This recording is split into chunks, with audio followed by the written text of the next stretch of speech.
സി.ജെ. റോയിയുടെ മരണവുമായി ബന്ധപ്പെട്ട് ഒരുപാട് നിഗൂഢതകളാണ് നമുക്ക് പലപ്പോഴും തോന്നുക അല്ലേ? അപ്പോൾ ആത്മഹത്യ ചെയ്തതിന് ശേഷം എന്തിനാണ് ഒരു റെയ്ഡ് നടക്കുന്ന സമയത്ത് ആത്മഹത്യ ചെയ്തതെന്ന ചോദ്യം നിലനിൽക്കുമ്പോൾ തന്നെയാണ് ഇപ്പോൾ ആത്മഹത്യക്കുറിപ്പ് കിട്ടിയെന്ന് പറയുന്നത്.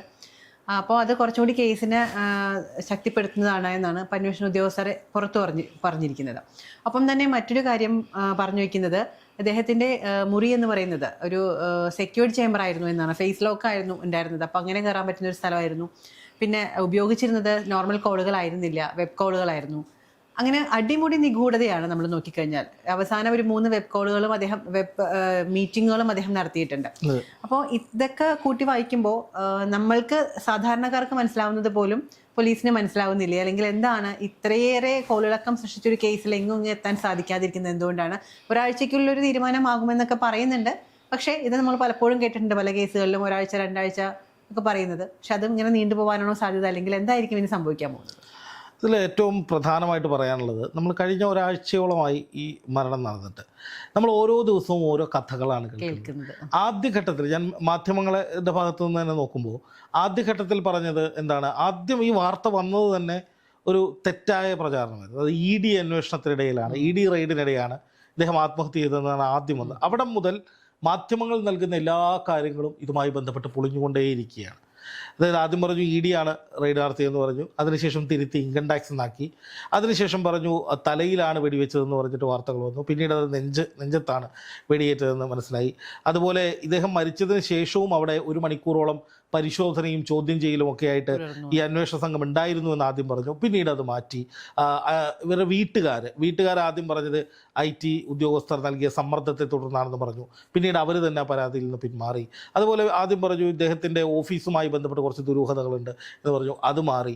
ആദ്യം പറഞ്ഞു സീറോ ഡെപ്റ്റ് എന്ന് പറയുന്ന അദ്ദേഹത്തിൻ്റെ പദ്ധതിയാണ് ഇതിനൊക്കെ കുഴപ്പമെന്ന് പറയുന്നത്. അല്ല, അത് ആദ്യം പറഞ്ഞത് നല്ല കാര്യമൊന്നായിരുന്നു. പിന്നീട് അതിലേക്ക് കുഴപ്പങ്ങൾ വന്നു, അതും മാറി. അദ്ദേഹത്തിന് കള്ളപ്പണ ഇടപാടുകളുണ്ടായിരുന്നു, ദാവൂദ് ഇബ്രാഹിമിൻ്റെ ടീമായിരുന്നു എന്ന് വരെ കഥകൾ വന്നിരുന്നു. അതൊക്കെ മാറി പറയുകയാണ്. അതായത് ആർക്കും ഉത്തരം കിട്ടാത്ത ഒരു ചോദ്യമായി CJ റോയ് മാറുകയാണ്.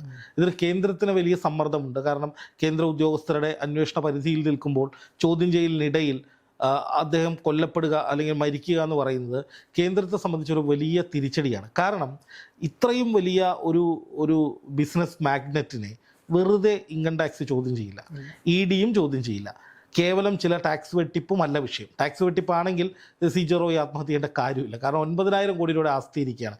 1,000 കോടി പിഴ അടച്ചാലും അദ്ദേഹത്തിന് ഊരിപ്പോരാൻ കഴിയുന്നൊരു കേസിൽ ഒരാളും ആത്മഹത്യ ചെയ്യില്ലല്ലോ. അപ്പോൾ സ്വാഭാവികമായിട്ടും തൻ്റെ ജീവനേക്കാൾ പ്രശ്നമുള്ള മറ്റെന്തോ പിടിക്കപ്പെടാൻ പോകുന്നത്, അല്ലെങ്കിൽ അത് പിടിച്ചെടുത്താൽ താൻ ജീവിച്ചിരുന്നിട്ട് കാര്യമില്ല എന്ന നിലയിലേക്ക് റോയ് ചിന്തിച്ചെടുത്താണ് ഇങ്ങനെയൊരു മരണം സംഭവിച്ചത് എന്നാണ് നമുക്ക് പ്രാഥമികമായി മനസ്സിലാക്കാൻ കഴിയുന്നത്. ഇപ്പോൾ നമുക്ക് ലഭിക്കുന്ന ഏറ്റവും പുതിയ വിവരങ്ങളനുസരിച്ചാണെങ്കിൽ റോയ് ഇൻ്റർനാഷണൽ കോളുകൾ നിരന്തരമായി ചെയ്തിരുന്നു. അതുപോലെ ഇൻ്റർനെറ്റ് കോളുകളായിരുന്നു ചെയ്തിരുന്നത് അത്രയും. ഈ 2 കാര്യങ്ങളും പരിശോധിക്കുമ്പോൾ, ഒന്ന്, ഈ മരണം നടക്കുന്നത് ആരുടെയൊക്കെയോ ആജ്ഞകളുടെ അനുസരിച്ചോ അല്ലെങ്കിൽ കടുത്ത സമ്മർദ്ദത്തിൻ്റെ അടിസ്ഥാനത്തിലോ ആകാം. അത് നോർമലായിട്ടുള്ളൊരു സമ്മർദ്ദമല്ല. സാധാരണഗതിയിലുള്ള സമ്മർദ്ദങ്ങൾ ഉണ്ടെങ്കിൽ, ഇപ്പോൾ നമുക്ക് ഒരു പ്രശ്നം വരുന്നു, ഒരു കടം തിരിച്ചു കൊടുക്കാനുണ്ട്, അല്ലെങ്കിൽ ബിസിനസ്സിലൊരു വീഴ്ച വരുന്നു, അല്ലെങ്കിൽ എവിടെയെങ്കിലും ഒരു കേസ് വരുന്നു, ഇതിനൊക്കെ ആദ്യം നമ്മൾ ചെയ്യുക അതിനെ അതിജീവിക്കാനായിരിക്കും, അല്ലെങ്കിൽ അത് ഒഴിവാക്കി എങ്ങനെ മുന്നോട്ട് പോകാമെന്നുള്ളതിനെക്കുറിച്ചാണ് ഏതൊരു മനുഷ്യനും വ്യവസായിയും ചിന്തിക്കുകയുള്ളൂ. പക്ഷേ ഇവിടെ അദ്ദേഹം ജീവനെടുക്കാൻ തീരുമാനിക്കണമെങ്കിൽ തനിക്ക് പറ്റിയ പിഴവ്, അല്ലെങ്കിൽ താൻ അഭിമുഖീകരിക്കാൻ പോകുന്ന പിഴവോ അല്ലെങ്കിൽ സമ്മർദ്ദമോ അത് ജീവിച്ചിരിക്കുന്നതിനേക്കാൾ അല്ലെങ്കിൽ മരിക്കുന്നതാണ് അതിലും ഭേദം, അത് ഫേസ് ചെയ്യുന്നതിലും ഭേദം മരിക്കുന്നതാണ് എന്ന് അദ്ദേഹം ചിന്തിക്കുന്നത്. അത് അത്രയും ഗുരുതരമായൊരു പ്രശ്നമായതുകൊണ്ടാണ്. ഇപ്പം അന്വേഷണ സംഘം വളരെ ലഘുവായൊരു കാരണമാണ് എന്ന നിലയിൽ, അതായത് റോയ്ക്ക് മാനസിക പ്രശ്നങ്ങളുണ്ടായിരുന്നു, അദ്ദേഹം മാനസിക അസ്വാസ്ഥ്യത്തിന് സമ്മർദ്ദത്തിന് ചികിത്സ തേടിയിരുന്നു, കഴിഞ്ഞ ഇടയായിട്ട് ഈ ഒരാഴ്ചയോളമായിട്ട് അത് വളരെ കൂടുതലായിരുന്നു. അപ്പോൾ അതുകൊണ്ടാണ് റോയ് മരിച്ചത് എന്ന രീതിയിലാണ് ഇപ്പോൾ കഥകൾ പോകുന്നത്. പക്ഷെ ഞാൻ ഉറപ്പിച്ചു പറയുന്നു, അതല്ല അതിൻ്റെ കാരണം. കാരണം ഒരിക്കലും നമുക്ക് മാനസിക അസ്വാസ്ഥ്യമുള്ള ഒരാൾ, അല്ലെങ്കിൽ കടുത്ത സമ്മർദ്ദമുള്ള ഒരാൾ അത് താങ്ങാൻ കഴിയാതെ ആത്മഹത്യ ചെയ്യുന്ന സംഭവങ്ങൾ ഉണ്ടായിട്ടുണ്ട്.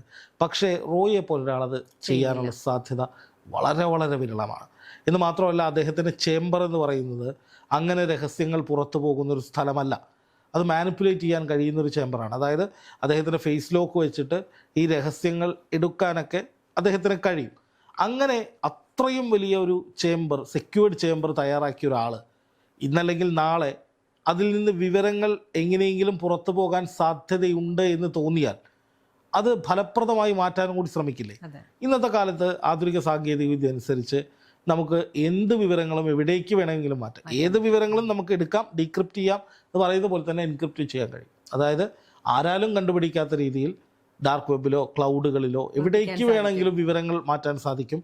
അത് സ്പൂഫ് ചെയ്യാൻ കഴിയും, ലൂപ്പ് ചെയ്യാൻ കഴിയും. അതായത് ഇപ്പം സിമ്പിളൊരു ഉദാഹരണം പറയാം. ഇപ്പോൾ ഇൻ്റർനെറ്റ് കോളുകൾ അടക്കമുള്ളവയല്ലാതെ തന്നെ സ്പൂഫിംഗ് ആപ്പ് എന്ന് പറയുന്ന പല ആപ്പുകളും ഡാർക്ക് വെബിൽ ഉപയോഗിക്കുന്നുണ്ട്. അപ്പോൾ അതിൽ മുഖ്യമന്ത്രി പിണറായി വിജയൻ എന്നെ വിളിക്കുന്നു എന്ന് വരുത്തുന്ന വിധത്തിൽ എനിക്കൊരു കോൾ ക്രിയേറ്റ് ചെയ്യാൻ കഴിയും.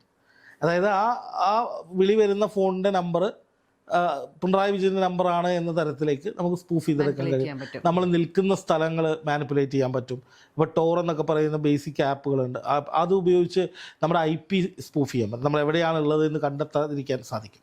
അപ്പോൾ ആരെങ്കിലുമൊക്കെ ഇപ്പോൾ സൈബർ സെല്ല് പോലുള്ള ആളുകളൊക്കെ നമ്മൾ ട്രാക്ക് ചെയ്യാൻ ശ്രമിച്ചാൽ അവരെ കബളിപ്പിക്കാൻ കഴിയുന്ന കാര്യങ്ങൾ ഈ ജെൻസി കുട്ടികൾ ഇപ്പോൾ തന്നെ ചെയ്യുന്നുണ്ട്. VPN ഉൾപ്പെടെയുള്ള കാര്യങ്ങൾ ഇപ്പോൾ അങ്ങനെ പലതും ഉണ്ട്.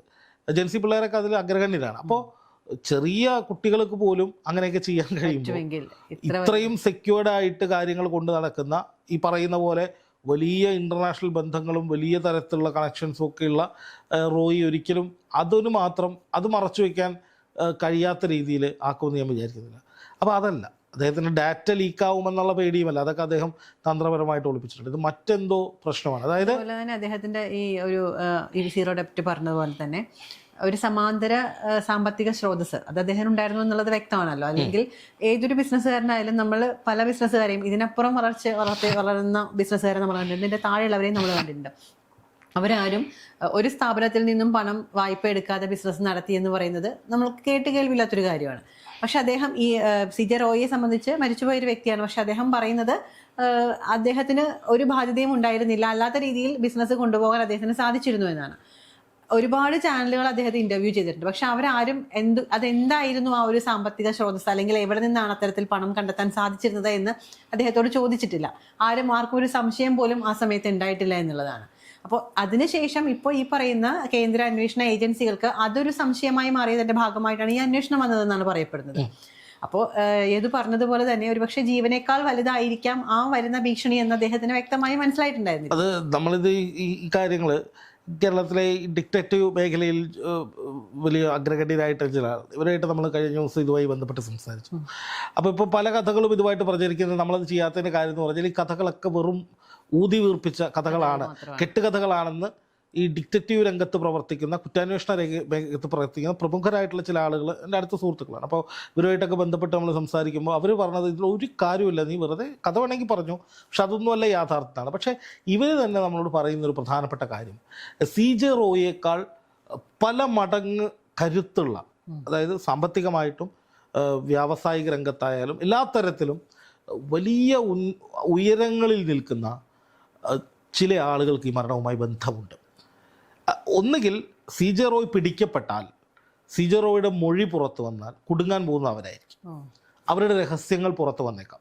അവരുമായി ബന്ധപ്പെട്ട് പല നെറ്റ്വർക്കുകളും ഇവിടെ പ്രവർത്തിക്കുന്നുണ്ടാകും. പ്രത്യേകിച്ച് സാമ്പത്തിക മേഖലയിൽ ഇതുപോലുള്ള ഈ സീറോ ഡെപ്റ്റ് എന്ന് പറഞ്ഞിട്ട് കോടികളുടെ ഇൻവെസ്റ്റ്മെൻറ്റ് വരുന്നതും റിയൽ എസ്റ്റേറ്റ് മേഖലയിൽ നടക്കുന്ന കള്ളപ്പണം വെളുപ്പിക്കലും അടക്കമുള്ള പല കഥകളുടെയും നായകന്മാർ, ഒറിജിനലായിട്ട് അത് ചെയ്യുന്ന ആളുകൾ. CJ റോയ് എന്ന് പറയുന്നത് അതിൻ്റെ ഏറ്റവും നിൽക്കുന്ന ഒരാളായിരിക്കാം, അല്ലെങ്കിൽ ഒരു കണ്ണി മാത്രമായിരിക്കാം. പക്ഷേ ഇതിൻ്റെ ഒരു സാമ്രാജ്യത്തെക്കുറിച്ചുള്ള വലിയ വിവരം CJ റോയുടെ പക്കലുണ്ടാകാം. അപ്പോൾ അവസാനം വിളിച്ച ഇൻ്റർനെറ്റ് കോളുകൾ പോയത് അവിടേക്കായിരിക്കാം. ചിലപ്പോൾ അതൊരു ഇൻ്റർനാഷണൽ നെറ്റ്വർക്ക് ആയിരിക്കാം. അപ്പോൾ CJ റോയ് പിടിക്കപ്പെട്ടാൽ ഇവരെ മുഴുവൻ കുടുങ്ങുമെന്ന ഭയം അവർക്കുണ്ടായതുകൊണ്ട് ജീവൻ അവസാനിപ്പിച്ചോളാൻ അവരെ നിർദ്ദേശിച്ചതായിരിക്കും. അതാണ് ഇതിൽ ഏറ്റവും പ്രധാനപ്പെട്ട പോയിന്റ്. അതായത് ഇപ്പോൾ CJ റോയ് മരിച്ചാൽ CJ റോയ്ക്ക് മാത്രമേ കുഴപ്പമുണ്ടാവുള്ളൂ. പക്ഷേ ഇതങ്ങോട്ട് കഴിഞ്ഞ് പിടിക്കപ്പെടുകയും ചോദ്യം ചെയ്യുകയും ഈ നെറ്റ്വർക്കിനെ കുറിച്ച് വിവരങ്ങൾ പുറത്തു പോവുകയും ചെയ്താൽ CJ റോയുടെ കുടുംബമെന്നല്ല ഒരാളും ബാക്കിയില്ലാത്ത വിധത്തിലേക്കുള്ള ഒരു അറ്റാക്ക് വരാൻ സാധ്യതയുണ്ട് എന്ന് CJ റോയ്ക്ക് തോന്നിയത് കൊണ്ടാകാം. ചിലപ്പോൾ കുടുംബത്തിന് ഭീഷണി ഉണ്ടാകാം. ആ തലമുറയ്ക്ക് ഭീഷണി ഉണ്ടാകാം, ഒരാളും ആ കുടുംബത്തിൽ ബാക്കിയില്ലാത്ത വിധത്തിൽ അവർ ചെയ്യാൻ സാധ്യതയുണ്ടായിരിക്കാം. കാരണം സി ജെ റോയാണ് ആ കളിയുടെ ഉള്ളിൽ നിൽക്കുന്ന ആൾ. ഇപ്പോൾ നമ്മൾ പല സിനിമകളിലും കാണുന്നതൊക്കെ നമ്മുടെ ജീവിതത്തിൽ നമ്മുടെ ചുറ്റുപാടുകളിലും നമ്മൾ കാണുന്നുണ്ട്. അപ്പോൾ ഒരു വലിയൊരു നെറ്റ്വർക്ക്, ആ നെറ്റ്വർക്കിൻ്റെ വിവരങ്ങളൊക്കെ അറിയാവുന്ന അതിലെ ഏറ്റവും പ്രധാനപ്പെട്ട ഭാഗമായിട്ടുള്ള ഒരു കണ്ണി, പ്രധാനപ്പെട്ട ഒരു കണ്ണി ഇദ്ദേഹം പിടിക്കപ്പെടുമെന്ന് ഇദ്ദേഹം പോലും വിചാരിച്ചിട്ടുണ്ടാകില്ല, ആരും വിചാരിക്കുന്നില്ല. കാരണം എന്താണ്, ഇദ്ദേഹത്തിന് ടാക്സ് കൃത്യമായി അടയ്ക്കുന്നുണ്ട്, സീറോ ഡെപ്റ്റാണ്, ബാങ്ക് രേഖകളിലൊന്നും അങ്ങനത്തെ പ്രശ്നങ്ങളോ ബാങ്ക്റപ്റ്റ് ഈ പറയുന്ന പോലെ റവന്യൂ റിക്കവറി അങ്ങനത്തെ പ്രശ്നങ്ങൾ സാമ്പത്തികമായിട്ടൊരു പ്രശ്നവുമില്ല. സുതാര്യമായ ബിസിനസ്സാണ്. കോൺഫിഡൻറ്റ് ഗ്രൂപ്പ് ഇൻ്റർനാഷണൽ ലെവലിൽ തന്നെ അറിയപ്പെടുന്ന ഒരു ബ്രാൻഡാണ്. അതുമാത്രമല്ല അദ്ദേഹം ചാരിറ്റി പ്രവർത്തനങ്ങൾ ചെയ്യുന്നു. അങ്ങനെ വളരെ സേഫ് ആൻഡ് സെക്യൂർ ആയിട്ട് മുന്നോട്ട് പോകുന്ന ഒരാളെന്നൊരു ഖ്യാതി ഉള്ളതുകൊണ്ട് തന്നെ ഒരിക്കലും പിടിക്കപ്പെടുന്നതിനെക്കുറിച്ച് അദ്ദേഹം ചിന്തിച്ചിട്ടുണ്ടാവില്ല. ഇനി പിടിക്കപ്പെട്ടാൽ തന്നെ ഡിജിറ്റൽ രേഖകൾ വെച്ചൊന്നും കിട്ടാൻ സാധ്യതയില്ല എന്ന് റോയ് മനസ്സിലാക്കിയിട്ടുണ്ടാകും. അത് മുഴുവൻ നേരത്തെ മാറ്റിയിട്ടുണ്ടാകും, അല്ലെങ്കിൽ അത് മുഴുവൻ പിടിച്ചെടുക്കുന്ന സമയം കഴിഞ്ഞല്ലോ. അപ്പോൾ ആ ഭാഗത്തും റോയ്ക്ക് ഒരു ടെൻഷനും ഉണ്ടാവില്ല. ഈ ഇൻ്റർനാഷണൽ നെറ്റ്വർക്ക്, ഈ വലിയ വമ്പന്മാരുമായിട്ടുള്ള കണക്ഷൻ, ഇവിടെ എന്താണ് നടക്കുന്നത് എന്നത് സംബന്ധിച്ച് സി ജെ റോയിയുടെ കയ്യിൽ നിന്നൊന്നും പോകില്ല എന്നുള്ളത് അവർക്കും മനസ്സിലായിട്ടുണ്ടാവും. പക്ഷേ സി ജെ റോയ് പിടിക്കപ്പെടും എന്ന ഒരു ഘട്ടം, അത് ഞാൻ മനസ്സിലാക്കുന്നത് എനിക്ക് ലഭിച്ച വിവരങ്ങളനുസരിച്ച് ഇദ്ദേഹത്തെ വളരെ ചെറിയൊരു കാര്യത്തിനാണ് പിടിക്കാൻ ഉദ്ദേശിച്ചത്. അതിനുശേഷം കസ്റ്റഡിയിൽ വെച്ച് ചോദ്യം ചെയ്യുമ്പോൾ ഈ പറയുന്ന പല വിവരങ്ങളിലേക്ക് അതൊരു സമഗ്രമായ അന്വേഷണമായ ഒരു നെറ്റ്വർക്കായിട്ട് പോകാനുള്ള സാധ്യതകളിൽ അങ്ങനെയായിരുന്നു ഇത് പ്ലാൻ ചെയ്തത്. അല്ല എന്നുണ്ടെങ്കിൽ ഇദ്ദേഹത്തെ ഒരിക്കലും ഇവർ ഉദ്ദേശിക്കുന്ന കേസിൽ ഇദ്ദേഹത്തെ പിടികൂടാൻ കഴിയില്ല. പക്ഷേ ഈ ചെറിയ കേസിന് പിടിച്ച് അതിനുശേഷം ചോദ്യം ചെയ്ത് സകലമാന വിവരങ്ങളും എടുക്കുക എന്നുള്ളതായിരുന്നു അന്വേഷണ സംഘത്തിന്. അങ്ങനെ ഒരു മോഡസ് ഓപ്പറാൻഡി ഉണ്ട് അന്വേഷണ ഉദ്യോഗസ്ഥർക്ക്. അപ്പോൾ ഇത് സാധ്യതകളാണ് ഞാൻ പറയുന്നത്. എൻ്റെ വിദഗ്ധരായിട്ടുള്ള ഈ ക്രിമിനൽ മേഖലയിലൊക്കെ പരിചയമുള്ള ആളുകളോട് ചോദിച്ചപ്പോൾ കിട്ടിയ ഏറ്റവും പ്രധാനപ്പെട്ട ഒരു ലീഡാണിത്. അപ്പോൾ ഇതിനകത്ത് പറയുന്നത് ഇദ്ദേഹത്തിന് ഇങ്ങനെ ഒരു വലിയ നെറ്റ്വർക്കുമായിട്ട് ബന്ധമുണ്ടായിരുന്നു. ആ നെറ്റ്വർക്കിന് വേണ്ട കാര്യങ്ങൾ ചെയ്തു കൊടുത്തിരുന്ന, നെറ്റ്വർക്ക് എന്ന് പറഞ്ഞാൽ ചെറിയൊരു ടീമല്ല, അന്താരാഷ്ട്ര തലത്തിൽ തന്നെ വ്യാപിച്ചു കിടക്കുന്ന വമ്പന്മാരുൾപ്പെട്ട ഒരു ടീമാണ്. അപ്പോൾ അതിലെ വിവരങ്ങൾ പുറത്തു വരുന്നതിലും നല്ലത് അത് തന്നിലൂടെ പുറത്തു വന്നാൽ ഉണ്ടാകുന്ന കോൺസിക്വൻസസിനെ കുറിച്ച്, ഭവിഷ്യത്തുകളെക്കുറിച്ച് റോയ്ക്ക് കൃത്യമായ ബോധ്യമുണ്ടാവുകയും ആ ബോധ്യത്തിൻ്റെ അടിസ്ഥാനത്തിൽ ഒന്നുകിൽ അവരുടെ നിർദ്ദേശപ്രകാരം അല്ലെങ്കിൽ റോയ് സ്വയം എടുത്ത തീരുമാനം, എന്തായാലും അത് ചെറിയൊരു കാര്യത്തിന് വേണ്ടിയിട്ടോ അല്ലെങ്കിൽ പെട്ടെന്നുണ്ടായ സാമ്പത്തിക തകർച്ചയോ, ഇനി സാമ്പത്തിക ബാധ്യത ഉണ്ടെങ്കിൽ തന്നെ വിചാരിച്ചു നോക്കൂ, ഈ സാമ്പത്തിക ബാധ്യതകൾ 9,000 കോടി ആസ്തിയുള്ള ഒരു ആളെ സംബന്ധിച്ച് ഒരു സാമ്പത്തിക ബാധ്യത, നിക്ഷേപകർ പണം തിരിച്ചു ചോദിക്കുന്നു എന്നതിൻ്റെ പേരിലൊക്കെ ജീവൻ കളയാനും മാത്രം വിഡ്ഢിയാണ് സി ജെ റോയ് എന്ന് കരുതില്ല. അങ്ങനെ ഒരുപാട് പേർ നമുക്കിടയിൽ സാമ്പത്തിക പ്രതിസന്ധികൾ അനുഭവിക്കുന്ന അല്ലെങ്കിൽ വലിയ കമ്പനികൾ എത്രയോ പൂട്ടിപ്പോയിട്ടുണ്ട്. അവരെല്ലാം ആത്മഹത്യ ചെയ്യുകയാണോ? അവർ നിയമപരമായി അതിനെ നേരിടുക, അതിൽ നിന്ന് മറികടക്കാനുള്ള മാർഗ്ഗങ്ങൾ സ്വീകരിക്കുക എന്നുള്ളതാണ്. റോയിയെ സംബന്ധിച്ച് അങ്ങനെയൊക്കെ ഒരു പ്രശ്നം വന്നാൽ അത് അതിജീവിക്കാൻ പറ്റാത്ത ആളൊന്നുമില്ല. അതിനുള്ള ആസ്തികളുണ്ട്, ഫിസിക്കൽ അസറ്റുകളുണ്ട് അദ്ദേഹത്തിന്. അതൊക്കെ വിറ്റിട്ടാണെങ്കിലും അദ്ദേഹത്തിന് മുന്നോട്ട് പോകാൻ കഴിയും. അപ്പോൾ അങ്ങനെ ഒരു ബാധ്യതയും പ്രശ്നങ്ങളും ഇല്ല എന്ന് ആ കമ്പനി തന്നെ ഇന്ന് ഔദ്യോഗികമായിട്ട് പറഞ്ഞിട്ടുണ്ട്. അവരുടെ രേഖകളൊക്കെ കൃത്യമാണ്, ഇൻവെസ്റ്റേഴ്സിന് പണം കൊടുക്കും, എല്ലാം ഞങ്ങളുടെ കയ്യിലുണ്ട്, ഒന്നും ഇവിടെ നിന്ന് എവിടെയും പോയിട്ടില്ല എന്ന് അവർ പറഞ്ഞിട്ടുണ്ട്. അപ്പോൾ അതല്ല വിഷയം. ഇതിന് പിന്നിലുള്ള വിഷയം അത്രയും ദുരൂഹമാണ്, അല്ലെങ്കിൽ മാധ്യമങ്ങൾക്ക് പറയാൻ പോലും പറ്റാത്ത പല വമ്പന്മാരും ഇതിന് പിന്നിലുണ്ട് എന്നുള്ളത് കൊണ്ടാണ് ഇതിലിങ്ങനെ അവ്യക്തതകൾ തുടരുന്നത്. അങ്ങനെയാണെങ്കിൽ ഇപ്പോൾ പറഞ്ഞതുപോലെ ഇൻവെസ്റ്റേഴ്സ് പണം തിരിച്ചു ചോദിച്ചു, പല പ്രോജക്റ്റിലും പണം തിരിച്ചു ചോദിച്ചു എന്നാണ് പോലീസ് ഒരു കാര്യം പറയുന്നത്. മറ്റൊന്ന് പറയുന്നത് അദ്ദേഹത്തിന് നേരത്തെ പറഞ്ഞതുപോലെ തന്നെ ചെറിയ മാനസിക സമ്മർദ്ദത്തിന് ട്രീറ്റ്മെൻറ്റ് എടുത്തിരുന്നു. അപ്പോൾ അതുമൂലമായിരിക്കാം ഒരുപക്ഷെ മരണം എന്ന് പറയുന്നുണ്ട്. പക്ഷേ നമ്മൾക്ക് എല്ലാവർക്കും, ഒരു സാധാരണക്കാരനെ പോലും ചിന്തിച്ചാൽ മനസ്സിലാവുന്ന ഒരു കാര്യമാണ്, സി ജെ റോയിയെ പോലുള്ള ഇത്രയും ഒരു കരുത്തനായ ഒരു ഓണർ, ഒരു സ്ഥാപനത്തിൻ്റെ ഓണർ ഒരിക്കലും ആത്മഹത്യ ചെയ്യില്ല എന്ന് നമ്മളൊരു സാധാരണ മനുഷ്യൻ ചിന്തിച്ചാൽ മനസ്സിലാവുന്ന കാര്യമാണ്. പക്ഷേ എന്തിനായിരിക്കും പോലീസ് ഇതിനെ ഇത്ര ലഘൂകരിക്കാൻ ശ്രമിക്കുന്നത്? എന്തിനായിരിക്കും ലഘൂകരിക്കാൻ ശ്രമിക്കുന്നതെന്ന് ഞാൻ കരുതുന്നില്ല. പോലീസിന് പോലും ആ വിവരങ്ങൾ കിട്ടിയിട്ടുണ്ടാവില്ല. അതായത് ഇദ്ദേഹത്തിൻ്റെ ഫോൺ കോളുകൾ ട്രേസ് ചെയ്യാൻ പറ്റുന്നില്ല. ഇൻ്റർനെറ്റ് കോളുകളാണ്, ഇൻ്റർനാഷണൽ കോളുകളാണ്, പലതരത്തിലുള്ള ദുരൂഹത അതിലുണ്ട്. പിന്നെ അദ്ദേഹത്തിൻ്റെ ഈ സെക്യൂർഡ് ആയിട്ടുള്ള ചേംബർ ആക്സസ് ചെയ്താൽ അതിനകത്തൊന്നും കാണില്ല എന്നുള്ളത് നമുക്കറിയാം. അതൊക്കെ അദ്ദേഹം നേരത്തെ തന്നെ മാറ്റിയിട്ടുണ്ടാവും. ഒരു വർഷം മരിക്കുന്നതിന് മുമ്പ് ഒരു ബട്ടൺ അമർത്തിയ ഡിലീറ്റ് ചെയ്താലും മതി. റിക്കവർ ചെയ്യാൻ പറ്റാത്ത ഒരുപാട് സോഫ്റ്റ്വെയറുകൾ ഇപ്പോഴുണ്ട്. റിക്കവർ ചെയ്യാൻ പറ്റുന്നത് പോലെ ഒരു സാധനം എവിടെയും ഇല്ലാത്ത വിധത്തിൽ ഇറേസ് ചെയ്ത് കളയാൻ പറ്റുന്ന സോഫ്റ്റ്വെയറുകളും ഉണ്ട്. അപ്പോൾ സ്വാഭാവികമായിട്ടും മരണം ഉറപ്പിച്ച് അദ്ദേഹം അതുകൂടി കളഞ്ഞിട്ടായിരിക്കും പോയിട്ടുണ്ടാവുക. അപ്പോൾ അതുകൊണ്ട് തന്നെ പോലീസിന് ഇതിന് ഉത്തരം കണ്ടെത്താൻ സാധിക്കാത്ത വിധത്തിൽ സങ്കീർണമാണിത്. അതുകൊണ്ടായിരിക്കാം പോലീസ് ഒരു പക്ഷേ ആ രീതിയിൽ പെരുമാറുന്നത്. അതായത് എന്താണ് എന്ന് കണ്ടെത്താൻ കഴിയുന്നില്ല, പക്ഷേ അത് സങ്കീർണമല്ല, ലഘൂകരിക്കാൻ ശ്രമിക്കുന്നത് അതുകൊണ്ടായിരിക്കും. ഇപ്പോൾ ചിലരൊക്കെ പറയുന്നത് റോയി സ്വയം ഊതി വീർപ്പിച്ചൊരു ബലൂൺ ഒറ്റയടിക്ക് പൊട്ടിയതാണ്, അങ്ങനെ മരിച്ചതാണ്, സാമ്പത്തിക പ്രതിസന്ധിയാണ്, പ്രശ്നങ്ങൾ. ഞാൻ അങ്ങനെ കരുതുന്നില്ല. സാമ്പത്തിക പ്രശ്നം കൊണ്ടുള്ള പ്രശ്നമല്ല ഇത്. ഇദ്ദേഹവുമായി ബന്ധപ്പെട്ട വമ്പന്മാർ, നമുക്കൊക്കെ ചിന്തിക്കാവുന്നതിനും അപ്പുറത്തുള്ള ഒരു വലിയ നെക്സസ്, ഒരു നെറ്റ്വർക്ക്, അതിൻ്റെ ഒരു കണ്ണിയിലാണ് പിടുത്തം വരുന്നത്. അപ്പോൾ അത് റിവീൽ ചെയ്യപ്പെടാതിരിക്കാൻ വേണ്ടി അവരുടെ നിർദ്ദേശപ്രകാരം തന്നെയായിരിക്കും റോയി ആത്മഹത്യ തിരഞ്ഞെടുത്തതെന്നാണ് ഞാൻ വിശ്വസിക്കുന്നത്. അതായത് മരിച്ചില്ലെങ്കിൽ, അല്ലെങ്കിൽ നീ സ്വയം അവസാനിപ്പിച്ചില്ലെങ്കിൽ നാളെ നിൻ്റെ വീട്ടുകാർ ബാക്കി ഉണ്ടാകില്ല എന്നൊരു ഭീഷണി, നിൻ്റെ ഭാര്യയും മക്കളും അല്ലെങ്കിൽ കുടുംബാംഗങ്ങളും അനിയനും ഒന്നും ബാക്കി ഉണ്ടാകില്ല എന്ന ഭീഷണിക്ക് മുമ്പിൽ അത് ചെയ്യാതെ വേറെ നിവൃത്തിയില്ല എന്ന അവസ്ഥയിലേക്ക് റോയി പോയതാണെന്നാണ് ഞാൻ കരുതുന്നത്.